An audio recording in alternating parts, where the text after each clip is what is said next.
Karena mengingat ini juga adalah hari terakhir mereka bisa melihat secara langsung dan juga lebih dekat dengan Paus Fransiskus.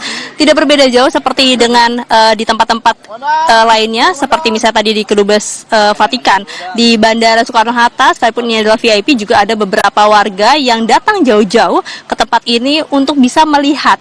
Namun sayangnya memang ada pembatasan karena hanya yang diperbolehkan untuk berada masuk ataupun juga berada di dekat wartawan ini hanya orang-orang yang memiliki ID tertentu.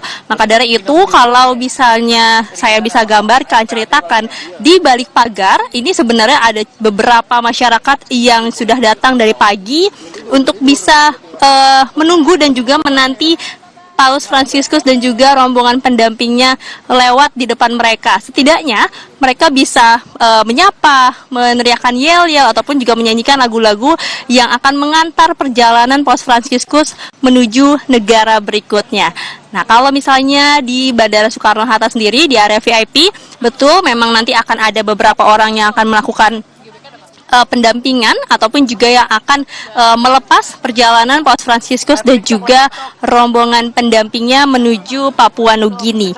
Seperti misalnya yang tertera di undangan ini adalah ada Menteri Agama Yakut Khalil Quomas, lalu kemudian juga ada Dewan Pertimbangan Presiden Republik Indonesia Gandhi Sulistianto, ada Duta Besar Indonesia untuk Tahta Suci Michael Triaskun Cahyono, kemudian juga ada perwakilan dari Vatikan seperti Uskup Agung Jakarta, Kardinal Ignatius Suharyo, Ketua Konferensi Wali Gereja Indonesia, Monsinyur Antonius Subianto, ada Duta Besar Tahta Suci untuk Indonesia, Uskup Piero Piopo, dan juga ada Ketua Panitia Kunjungan Apostolik Paus Fransiskus ke Indonesia yakni Ignatius Jonan.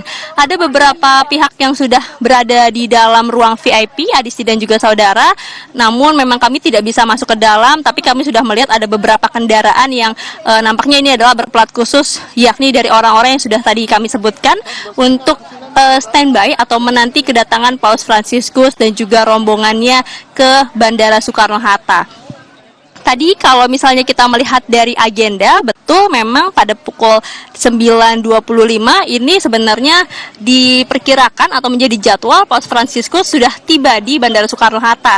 Tapi memang sampai saat ini pukul 9:55 atau 5 menit lagi menuju pukul 10 waktu Indonesia bagian Barat, memang rombongan dari Paus Fransiskus masih berada di jalan. Atau kalau kami tadi melihat masih ada di dalam jalan tol, tapi melihat estimasi juga tidak akan lama lagi Paus Fransiskus sudah akan tiba di VIP Bandara Soekarno-Hatta.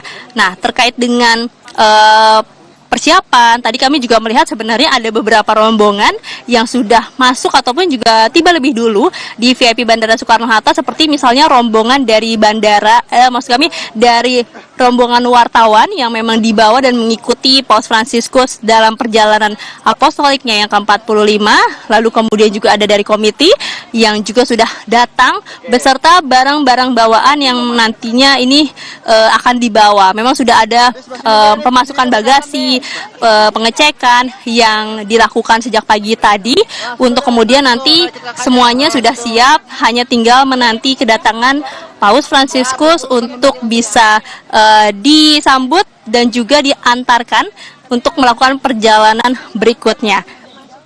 Kalau kita melihat juga dari yang ada di landasan pacu atau misalnya saat ini yang sudah bersiap adalah pesawat komersil milik Garuda.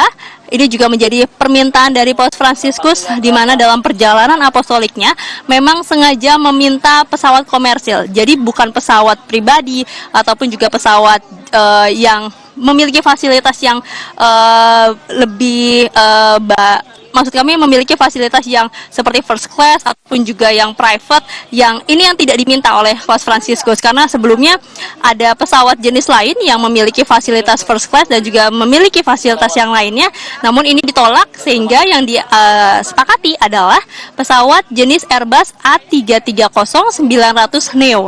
Ini adalah salah satu pesawat milik Garuda yang dimiliki Garuda dan tidak ada modifikasi dan juga tidak ada fasilitas first class. Lagi-lagi kita diperlihatkan bagaimana kesederhanaan dari Paus Fransiskus dalam perjalanan apostoliknya masih terus diterapkan sampai saat ini, bahkan sampai kepulangannya. Nah, Adisti, kalau misalnya terlihat dari layar kaca saat ini mungkin sudah terlihat jelas kalau ada mobil patwal, tapi kita masih harus melihat terlebih dahulu apakah ini adalah mobil yang membawa rombongan dari Paus Fransiskus. Tapi memang sebenarnya kalau sudah melihat dari waktu perjalanannya, mereka sudah tidak jauh lagi dari Bandara Soekarno-Hatta, yang berarti hitungan menit lagi ya akan tiba di Bandara Soekarno-Hatta. Nah, kembali lagi kepada kendaraan ataupun juga pesawat yang akan nanti membawa Paus Fransiskus dalam perjalanannya menuju Papua Nugini. Tadi disampaikan menolak ada fasilitas first class, lalu kemudian juga meminta pesawat komersil yang juga ini sudah dipersiapkan dari tanggal 3 September, kemudian juga sudah dilakukan sterilisasi 2 atau 3 hari sebelumnya, sehingga pesawat pun meskipun tidak ada fasilitas first class, tapi dipastikan ini adalah pesawat yang terbaik, sudah dipersiapkan memberikan kenyamanan dan juga keamanan dalam membawa Paus Fransiskus dan juga rombongannya menuju ke negara Papua Nugini. Nanti di Papua Nugini akan melakukan lawatan ataupun juga perjalanannya hingga tanggal 9 September. Nanti dilanjutkan ke negara Timor Leste sampai tanggal 11 September dan juga terakhir di Singapura sampai tanggal 13 September. Nah, di sini memang kami melihat juga ada satu mobil lagi yang masuk ke dalam VIP bandara, tapi nampaknya memang kami masih harus memastikan apakah rombongan-rombongan yang tidak jauh lagi di belakang mobil-mobil ini adalah rombongan dari Paus Fransiskus. Tapi yang bisa saya sampaikan adalah bagaimana tadi Paus Fransiskus dalam perjalanannya dari keluar Dubes Vatikan menuju ke Bandara Soekarno-Hatta tetap mempertahankan kedekatannya, tetap mempertahankan keinginannya untuk bisa menyapa masyarakat, dekat dengan masyarakat, sekalipun hanya sebentar, sekalipun hanya bisa berjabat tangan ataupun juga hanya memberkati melalui tumpangan tangan. Nah, Adisti dan juga saudara, kita akan melihat secara langsung ini adalah rombongan dari Paus Fransiskus yang sudah tiba di VIP Bandara Soekarno-Hatta. Ini adalah rombongan pengawalannya pertama kali.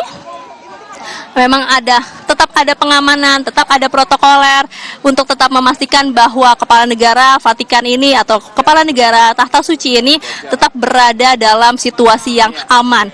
Nah, Paus Fransiskus masih menggunakan mobil SCV One yang juga tetap menurunkan jendelanya, kacanya